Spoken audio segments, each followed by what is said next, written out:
Juanita Ingram, and this is Legal Notion Talk Show.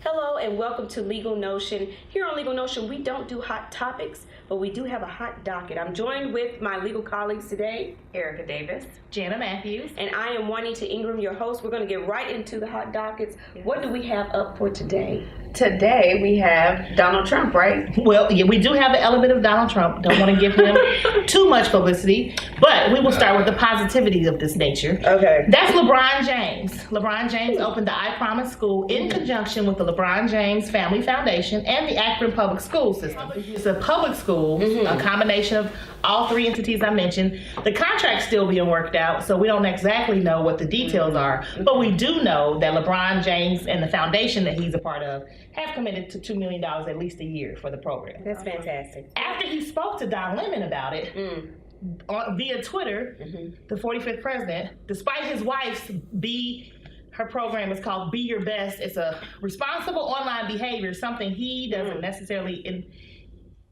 exhibit. Yes. Absolutely. Not ever. At all. Yeah. Okay. He called Don Lemon dumb and said that LeBron James was basically along the same lines. Yeah. That's so mature. So yes, he didn't talk about the positivity of helping students in Akron. Yeah. No. So can we talk about that though, right? Yes. Because the primary focus, it is a school. Absolutely. It is serving primarily inner city at-risk youth. Yes. Which we all know are underfunded a lot of times. Absolutely. Don't get the resources nor any of the support that they need. Right. So this was something that LeBron saw a gap and he wants to help the community. And Absolutely. It's a well thought out plan. The thing that I like about the school is that it's so inclusive. It, free lunch, so many free programs about what it is that he's doing, that it seems like that he's thought of everything. Absolutely. Those students who finish and matriculate through the school get a free education. I mean, you can't get any more well-planned strategically than that. Right, strategic and about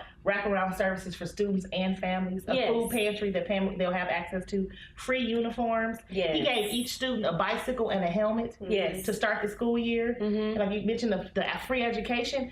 If they graduate in 8th grade, because this program will eventually, by 2022, will be first graders through 8th graders. Right. Then if they go through high school, they will have a free education at the University of Akron. So we're talking about impacting the trajectory of lives here. We're talking about something that's positive. Yeah. Yet someone has something negative to say. And let's be fair.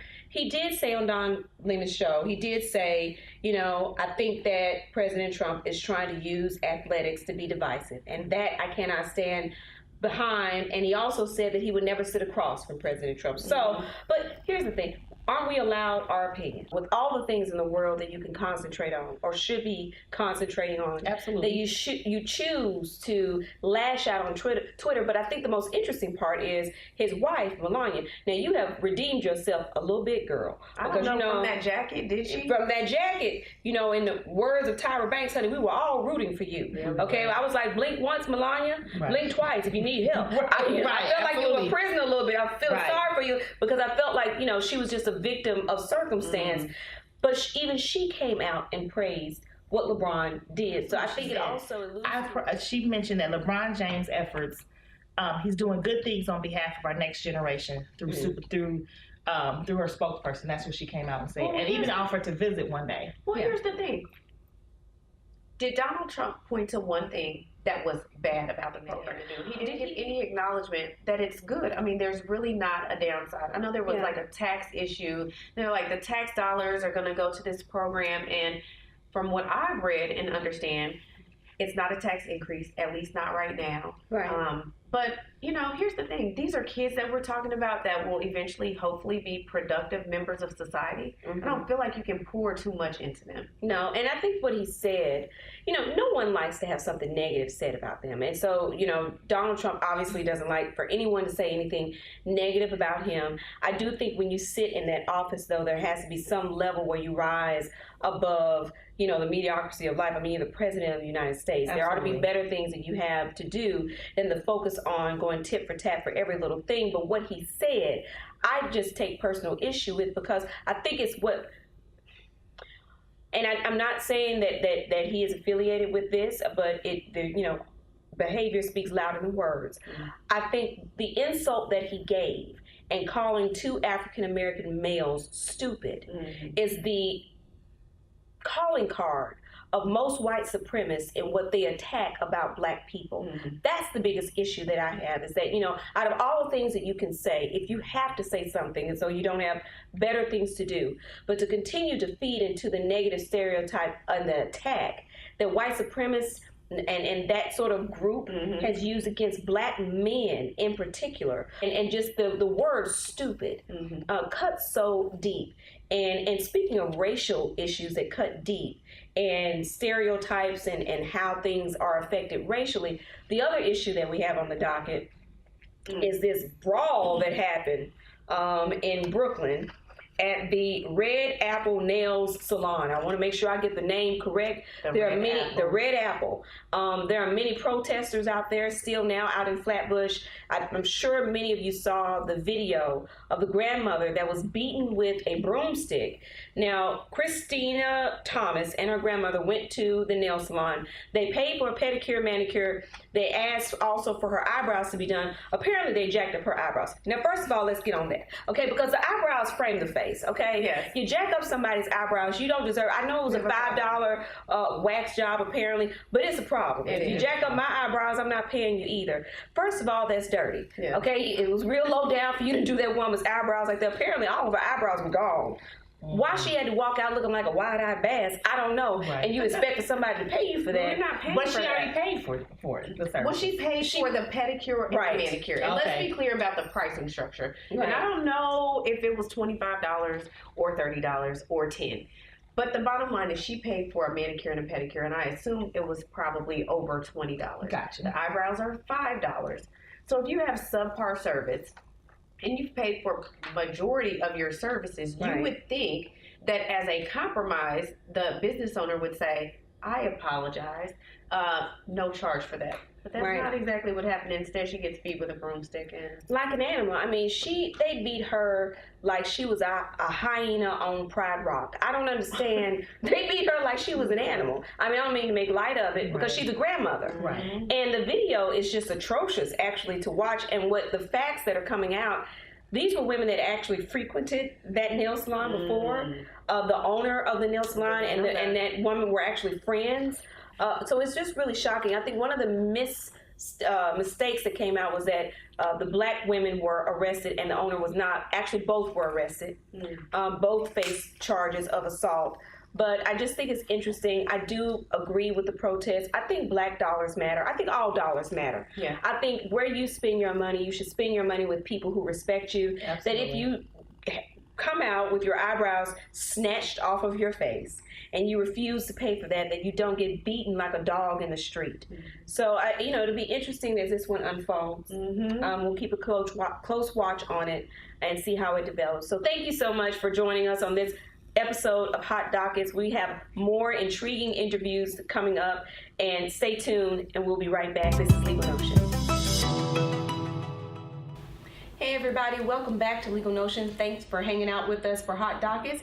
And we have a special interview today. We are so excited. I'm back with my co-host, Erica Davis. Yes. And we are here with Lisa Mitchell. Welcome. Thank you. Lisa. Thanks so much for having me. And we are excited. She is, I like to call her, she's the body language guru, but so much more. So she does a lot more than that. She's going to talk about that in a minute. But she is in a unique space, the tech space for women, all about elevating women, motivating women, building confidence in women. Absolutely. And doing some great things with the talent that she has. Welcome. Thank you so much for having me. Yes, welcome. So we're going to jump right into it. We're going to talk about first the body language aspect of what it is that you do and teach, because we can always, I sat up straighter when you came in the door. It's like, oh, she's evaluating. So I have to make sure. It's so fun. And yes. the reassuring part is that I'm off duty most of the time. Okay. So you don't go around evaluating? Well, unless people ask me to, right? Okay, like good. I'll go into negotiations and they'll say, hey, can you read what's going on the other side of the table for us? Or can you evaluate me in an interview or on a date or, whatever weird stuff people want to be evaluated on. So I'll do it then and be strategic about it. But most of the time, it takes a lot of energy to pay that much attention to people. Wow. I I bet. Yeah. So you train people on their body language, so and how they're I projecting. do. Yeah. So my mission in all of my pursuits is to help millions of people show up as their most clued in and confident self in any room that they walk into. Because I feel like if you can walk in and start from a place of confidence and self-assuredness, everything else, regardless of your skill and competence, translates better. Wow. You know, and that's so true. It's interesting because when I started back doing some acting on the side and being a lawyer, the awareness of body and your ability to be aware of face and what you're doing. There are actually acting classes for lawyers for that reason. Right. About honing in on body language and awareness and how you're, even in negotiation. So you say that you can be a human lie detector just based on body. Yeah, right. And so the science of human lie detection is actually a pretty complex series of steps. There's like a 7-step process, and you're evaluating some key indicators. You're evaluating and kind of baselining people. So what's normal for that person? How are they presenting when they're not under stress, when there's no consequence to their questions, when it's just rapport building or what they would consider chit chat or small talk? Yeah, like a lie detector. Exactly. And our bodies are so honest, or they try to be when we're not playing games with it, right? So they try to be really honest, and so there's always like this idea of leakage. So if someone is concealing information, or somebody is withholding information, or relaying dishonest information, their bodies are basically screaming liar, liar. Oh wow. Right. Right. It's coming out. It's right. Like there's we get anxious, our respiratory rate changes. I mean, there's some kind of physiological changes that happen, but then there's also, we may distance ourselves from our words, or we may arrange our words differently in a sentence. So when you do statement analysis, they're placing things at different parts of the sentence instead of where they would naturally be together. So our language and our body language working together can really help kind of snuff out some of that deception or some of that withholding information. Now, have you helped lawyers in that field? Because I can only imagine you in a deposition. Like, I would like to have you in my back pocket every day. I actually work, there's a defense attorney that I've worked with that I actually have helped him seat juries for murder cases. So he's on the part of the defense. So I haven't worked with the prosecution, but I've worked with the defense. And really my goal in that work is to just get the most fair and unbiased people to hear the case. So seeing who's got discomfort, who's got straight up anger or contempt around even things just, broader topics, gun ownership, or things that could play into their opinion of ruling on a case. So it's just watching and observing kind of those subtle, unstated preferences and reactions, and then, sharing that information with the attorney to help coincide with what he's observed in his questioning as well, and trying to get the most fair and impartial jury that you can. That's fascinating. Yeah. So let me ask you this: how important is body language in your personal life and professional life? Can you talk a little bit about that? How you come on? It's kind of everything, really. I mean, when you think about first impressions, and if people are in those first couple of seconds deciding positive or negative, right? And that's their brain, their subconscious brain is clicking away, and it's from, kind of back in caveman days, like, do I need to prepare to fight this person, or is this person a friend? And so we've developed and honed this kind of automatic response. And then what we do when we land on that, threat or friend is we start collecting evidence on people, right? And so subconsciously going exactly registering. Right. And this is where it gets a little tricky, though, because if I come in here and I want to make a really amazing first impression on you guys, there's a series of behaviors that I could exhibit to help make it really easy for you to draw the right conclusions about me, right? There's also a series of things I could do to make it really easy for you to be like, no, thank you. Right. Very true. Yes, very true. And if someone is not intentional and thinking through, okay, one of the exercises I do with my clients is, before you walk into any room, think of your 3 words. And your 3 words are, if someone was to talk to you for 30 seconds and then you walked away and a friend came up to them and they said, what did you think about her? Oh, wow. What 3 words would you hope they would use to describe you? So it's really setting your intentions, right? Because once your mind sets your intention on the outcome that you want your body is much more cooperative. Then you exude that. Exactly. You have So your it's like, mind in oh, that if space. I want to be seen as confident, I'm going to be, very poised. I'm going to be very polite. I'm going to make sure that I'm squared up with the person that I'm talking to show full engagement. That's a a great tip. Yeah, it's really good ways about. I'm a big believer of setting your intentions and knowing a specific outcome in every interaction, and then really it's just how do you leverage the body language and the nonverbal to support that intention. Yeah. Wow. So if someone had an intention, they want to exude confidence. Yeah. Give us some examples of what we would do, or maybe some things we should never do. Both, maybe. What we should do, what we should never do, if we want to walk into a room or even sit down in a room and exude confidence. Yeah. Well, I think one of the best things you can do to show confidence is to walk in and smile. Right? And that's even if maybe you're going into an adversarial situation or you're walking into a courtroom, right? It's some form of acknowledgement. It doesn't have to be a smile if context says that's not a good play, but some form of acknowledging, because fundamentally at our human, basic level, we want to be seen. And even if we're about to go to battle, and even if it could be adversarial, I still want you to acknowledge that I am in the room with you. Okay. Right? So acknowledging the person, meeting that intrinsic need of helping them feel seen, helping them feel valuable, all of those things that we all we just want to be liked at the end of the day, right? Even though I may argue with you in about 5 seconds, Right. still that At least now I'm here, right? Because how awful does it feel to be on the receiving side of someone that willfully ignores you? Yes. It's rude. That's why the silent treatment works so well in relationships, right? Because you're purposely hurting someone by not acknowledging that they're there. I understand that one. So, right. So it's in business and professional, there's a lot of parallels here. So acknowledging someone, and really that's more about meeting their need.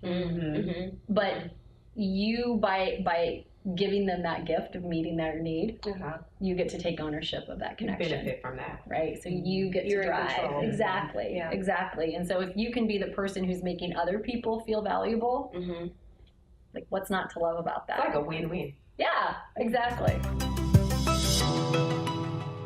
Welcome back to Legal Notion. We're joined here with Lisa Mitchell. We're having a great conversation. We're going to jump right back in. Awesome.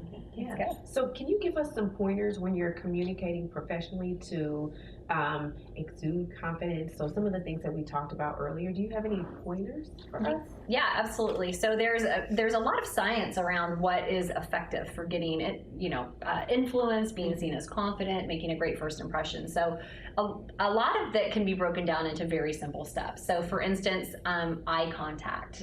So science actually has kind of determined the perfect amount of eye contact to maintain during a conversation is between 60 and 70% of the conversation. So anything less than, think about how it feels when somebody gives you like 20% eye contact. Like, what do you think when you're getting, They're not engaged, hiding. not interested. right, hiding something, not engaged, like you don't really matter, like why am I wasting my time, right? And then how do you feel if somebody brings you like 90%? A little awkward. Maybe overwhelmed. Right, awkward, overwhelmed, creepy is a word that comes up a lot, right? That's appropriate. So there's like this sweet spot between cold and creepy that you can aim for. And that doesn't mean like look at somebody, stare at them, and count to 7, right? It's like that's creepy also. right, There's also a balance. creepy and a little distracting, right? Right. I've tried that. Not a good look. Doesn't make people feel comfortable. Okay. Yeah, but if you can just think to be mindful to reconnect. Just think of it as frequent reconnection. You can have a distraction. You can use a prop like a pen or a notebook, or look at a clock, or so many of us have iPhones or watches, or some sort of quick break, and then re-engage. Okay. Right. So you don't want to hold somebody hostage with eye contact because it's like who's gonna blink first. Right. Yeah, usually not nice. like when they're standing this close to you. And right. That was a lot. Yeah. So maintaining that kind of 60 to 70% eye contact shows I'm engaged, I'm listening, I care about what you have to say, I'm paying attention to you. So eye contact is a great one. And then there's also eye gazing, which is a skill and a body language habit that a lot of people don't even know they're doing. Yeah, I'm like, I've not heard of that. So right. Well, this is it. really powerful because eye gazing, there's actually 3 different types, and we do it automatically based on how we feel about the person across from us. So if you're decoding, right? Because I teach body language, offense, and defense. So proactively how you play. Okay. And then from a defense perspective, how do you decode other people? So you can have all those data points to know how do I maneuver to get the outcome that I want. Yes. And it's not manipulation. It's just gathering data that people are giving you, right? So fair game. When it comes to eye gazing, if someone is looking eye, forehead, like looking at your eyes and going up your forehead, that means that's called a power gaze. That means that there's a level of formality. So maybe you don't know each other yet. Maybe they want to impress you. Maybe it's somebody that needs something from you, or somebody that just wants to show that they respect you, or that they're giving you kind of reverence. So eye, forehead is something you would expect to see if you were doing interviews. Okay. Right, you would want someone to feel that formality. The second gazing pattern is eye, mouth. So it's kind of an inverted triangle that moves down your face. That's called social gazing. And social gazing is what you would expect to see with family, friends, clients that you do a lot of work with, people that you already have a rapport with, or a familiarity with. And it can happen pretty quickly. You can go from a power gaze and see somebody's gaze shift down over the course of a meal. Right? Which is kind of a green light. I'm building trust with this person. You know, they're feeling more friendly towards me. So you can kind of gauge in real time if you're making the progress that you want to make relationally with someone. And then the third type of gazing, which I always teach even in corporate training, is eye, upper chest. So not cleavage, although it can go there too. But eye, upper chest is actually called an intimate gaze. So it's a gaze that actually goes off the face. And its origins are, again, going kind of back to our caveman ancestors. It was a way to evaluate the health and potential like DNA match of offspring. So there's a lot of signs of vitality and health that are found between the nose and the shoulder blades. So think for women, like it's the fullness of their cheeks to see, are they fed well? It's strength of teeth, shine of hair, are they well nourished? Lots of indicators of like estrogen and being able to produce strong babies.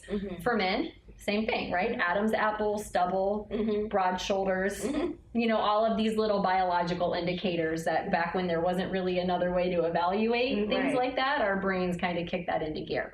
I'm sitting here thinking about how many times I'm like, has my husband stared at my throat and I just didn't know he was I'm like, so trying to see whether or not I was a good breather. And really, we have not evolved that much, right? So these cues a lot of times, and the reason I always train it in a professional context is be aware. Be aware of what your default gaze is. I am a default intimate gazer. I will almost always, upon meeting someone, male or female, intimate gaze. Curiosity. I'm so glad you said that, because I was sitting here thinking like, wow, I'm probably really inappropriate because I'm never really formal. I don't think I ever look at anyone's forehead. I always look at their teeth, but that's because my grandmother told me if a person's teeth aren't clean, then they're probably not a clean person. So I'm like a teeth person automatically. So I automatically look at someone. But I do that. I'm not sure that I ever engage in a formal gaze. So you can have a default setting. Yes, you can, and I did, because I didn't know anything about gazings until I got educated in the science, and then I was like, oh my gosh, this explains so much confusion I've created. No wonder people gravitate towards me. This all makes so much sense now. But in a professional context, it's good, first of all, to know if you're a default intimate gazer, like maybe be more intentional. So if I'm going into a formal setting now, one of my intention is eyes and above. Right? Just to remind me, hey, don't go into what feels natural, just be intentional, because I don't want to give people the wrong idea. Or be seen as unprofessional.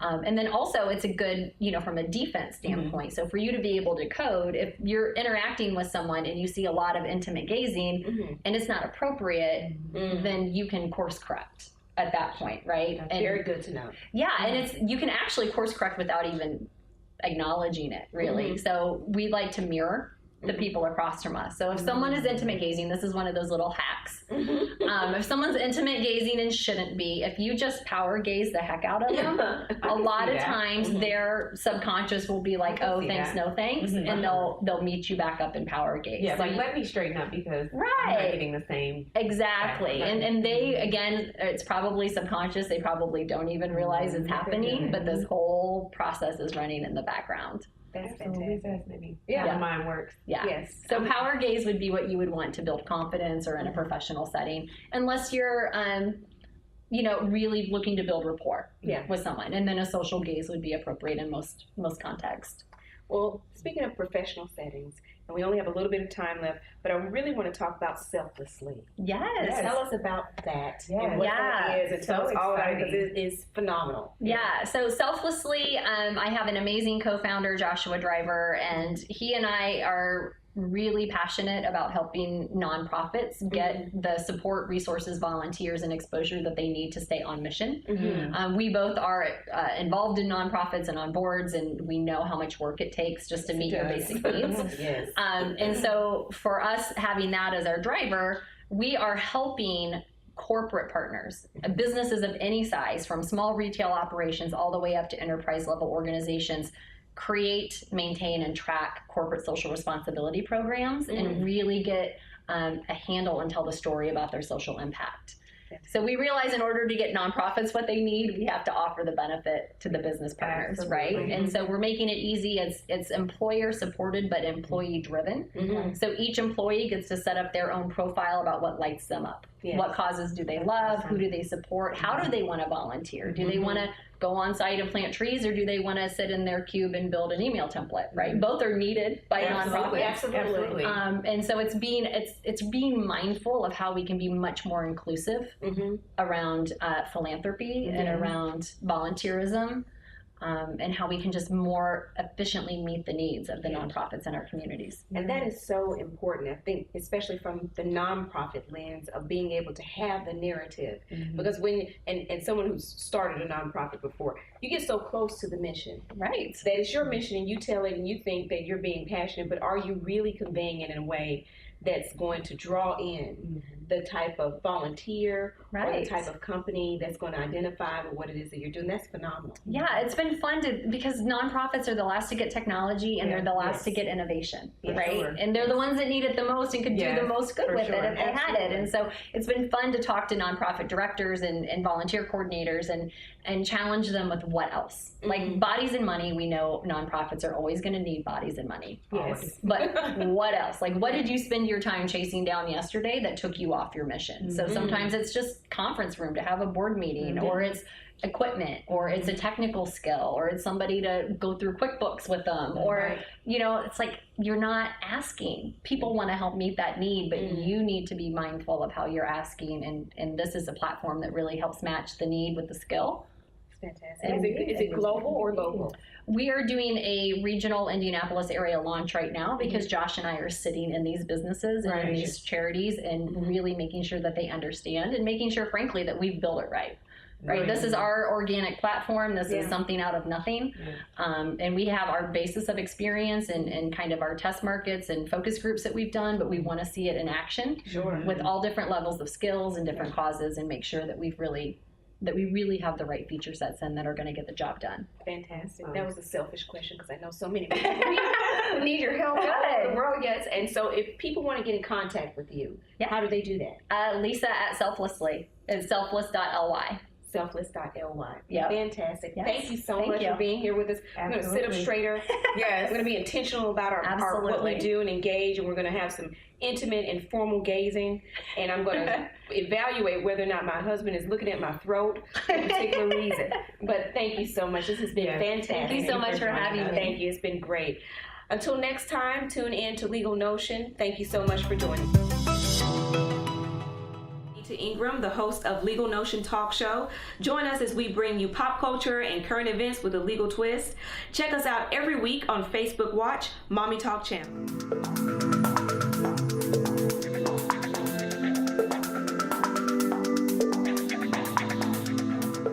Well, one of them is business advocacy. So with my company, Indiana Originals, we help local businesses stand out against their national competition. Very much so. Healthy babies is my top priority when it comes to nonprofits and community organizations. And that was really my first experience with infant loss. I knew many women that have had a miscarriage. 1 in 3 of us has had a miscarriage. We can do a lot to keep babies healthy. And so now I'm on the board of directors for the Tears Foundation. And what we do is we help provide money for funerals of babies that have passed away suddenly.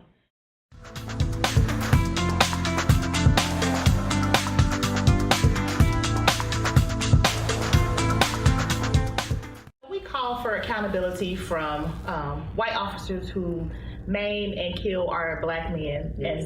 But we're equal opportunity, and so we also want the African American officers who may step out of line to be held accountable. Yeah, almost half the block. You Right. beat this unarmed man. So what precipitated this, though? What did he do? Well, the officers don't know. approached him, Yeah. asked him for his ID, and he refused. Right. But there's history. So in June, the same officer actually had arrested Deshaun. Oh. Yeah. So they had a history. So Deshaun feels that it was personal.